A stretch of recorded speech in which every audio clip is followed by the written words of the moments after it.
Topic 1.0 عربی زبان کی بنیاد۔ اس ٹاپک کا ایک ہی سب ٹاپک ہے 1.1 اور اس کا نام حروف تہجی ہے۔ عزیز طلباء، آئیے سب ٹاپک 1.1 کو پڑھتے ہیں۔ اس ٹاپک کا نام حروف تہجی ہے۔ ہر زبان کے چند بنیادی حروف ہوتے ہیں جو اس زبان کی بنیاد بنتے ہیں۔ عربی زبان کے بنیادی حروف 28 ہیں، وہ الف سے لے کر یا تک ہیں۔ ان کو حروف تہجی بھی کہتے ہیں۔ ان مختلف حروف کو آپس میں ملانے سے کلمہ بنتا ہے۔ کلمے سے مراد اسم، فعل اور حرف، اور وہ حروف تہجی یہ ہیں جو کہ ہر بچے کو، ہر اسٹوڈنٹ کو، ہر مسلمان کو، جو بھی عربی پڑھنا چاہتا ہے، سب سے پہلے ان کو یہ حروف تہجی پڑھائے جاتے ہیں، یعنی جن کو الفابیٹ کہتے ہیں۔ الف، با، تا، ثا، جیم، ح، خا، دال، زال، را، زا، سین، شین، صاد، ضاد، طا، ضا، عین، غین وغیرہ۔ ان 28 حروف میں یہ بات یاد رکھیں کہ الف جو ہے وہ ہمیشہ ساکن ہوتا ہے۔ الف جو ہے اس وقت تک الف ہے جب تک یہ ساکن ہو، لیکن جب یہ متحرک نظر آئے تو جان لیجئے کہ یہ دراصل حمزہ ہے۔ جب الف پر حرکت آ جاتی ہے تو وہ حمزہ بن جاتا ہے۔ بہرحال بعض کے نزدیک یہ دونوں الگ الگ حرف ہیں، الف کو وہ الگ شمار کرتے ہیں اور حمزے کو الگ شمار کرتے ہیں۔ اس طرح حروف تہجی ایک قول کے مطابق 29 بھی بن جائیں گے جب حمزہ اور الف کو الگ الگ کاؤنٹ کیا جائے گا۔ تو یہی حروف ہر زبان کی بیس ہیں، اس کی بنیاد ہیں۔ دیکھیں، انہی حروف کو ملانے سے ہم کوئی اسم بنائیں گے، کوئی فعل بنائیں گے، یا کوئی نہ کوئی حرف ان میں سے بن جاتا ہے۔ جیسے چند حروف کو ہم ملا کر یہ دیکھتے ہیں کہ وہ اسم بناتے ہیں یا اس کو فعل بناتے ہیں۔ جیسے سألا، سین، حمزہ اور لام کو ہم ملائیں گے تو سألا بن جائے گا۔ ضاد، را اور با کو ملائیں گے، ضربا، تو ضربا یعنی ہو گیا۔ تو یہ ایک فعل کی شکل ہے۔ اور اس سے کہ کوئی نام بنانا چاہیں، زا، یا اور دال کو ملائیں گے تو زید بن جائے گا، ایک نام ہے۔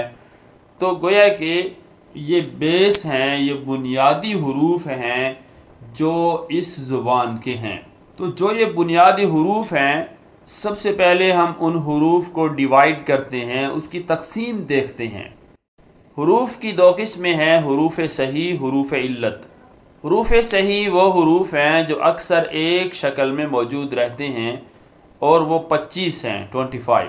حروف علت وہ حروف ہیں جو اکثر ایک شکل میں موجود نہیں رہتے، یعنی ایک کلمے سے دوسرا کلمہ بناتے ہوئے تبدیل ہوتے رہتے ہیں، اور وہ واو، الف، یا ہیں۔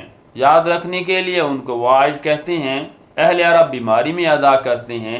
اہل عرب ہیں یا کوئی اور لوگ ہیں، اکثر بیماری کے اندر انسان جو ہے ان حروف کو ادا کرتا ہے۔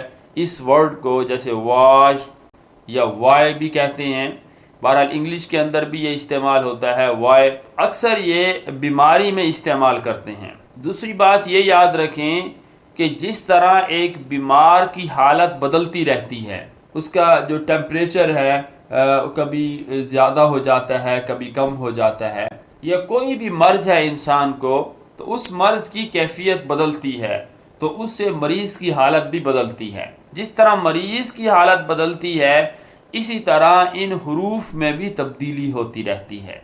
تو یہ ایک خاص فرق ہے جو حروف صحیح اور حروف علت کے درمیان میں ہے۔ حروف صحیح جو اکثر اصلی شکل میں موجود رہتے ہیں، ان کے اندر چینج بہت کم ہوتا ہے، لیکن جو حروف علت ہیں، علت ویسے بھی کمزوری کو کہتے ہیں، ویکنس کو کہا جاتا ہے، تو یہ حروف علت جو ہے اتنے کمزور ہوتے ہیں کہ جب ایک کلمے سے دوسرا کلمہ بنایا جاتا ہے تو ان کے اندر بہت سی تبدیلیاں آ جاتی ہیں۔ یہ الفاظ جن کے اندر حروف علت ہوں وہ الفاظ اپنی اصلی شکل کو برقرار نہیں رکھ سکتے، یہاں تک کہ اس کے وزن کے اندر بھی کمی آ جاتی ہے، اس کا ویٹ بھی کم ہو جاتا ہے، اور اس کی حالت ان الفاظ کی ایک لفظ سے دوسرا لفظ بنے گا مختلف ہو جائے گی، اس سے پھر ایک اور لفظ بنائیں گے مزید مختلف کیفیت ہو جائے گی، اس کی حالت بدل جائے گی۔ تو بہرحال معلوم ہوا کہ حروف علت ان کے اندر تبدیلی ہوتی ہے، اور حروف صحیح کے اندر اکثر تبدیلی نہیں ہوتی، اکثر اپنی اصلی شکل کو یہ برقرار رکھتے ہیں۔ اور یہ بات بھی آپ یاد رکھیں کہ جب ہم ان حروف کو آپس میں ملاتے ہیں، چاہے وہ حروف علت ہیں یا حروف صحیح ہیں، تو وہ ایک کلمہ بنتا ہے۔ کلمے سے مراد کوئی اسم بنتا ہے، کوئی فعل بنتا ہے، یا کوئی حرف بنتا ہے۔ اور یہ بھی یاد رکھیں کہ جب یہ کلمہ بن جاتا ہے، اسم یا فعل یا حرف بنتا ہے، پھر اس کے بعد ان الفاظ کو یعنی اسماء، افعال اور حروف کو، جو کلمات ہیں، پھر جب ان کو آپس میں ملایا جاتا ہے تو یہ ایک کلام بن جاتا ہے جس کو مرکب کہا جاتا ہے۔ تو مختلف حروف کو آپس میں ملانے سے کلمہ بنتا ہے، اور مختلف کلمات کو ملانے سے کلام بنتا ہے۔ عزیز طلباء و طالبات، آئیے کلمے کی بحث کو پڑھتے ہیں۔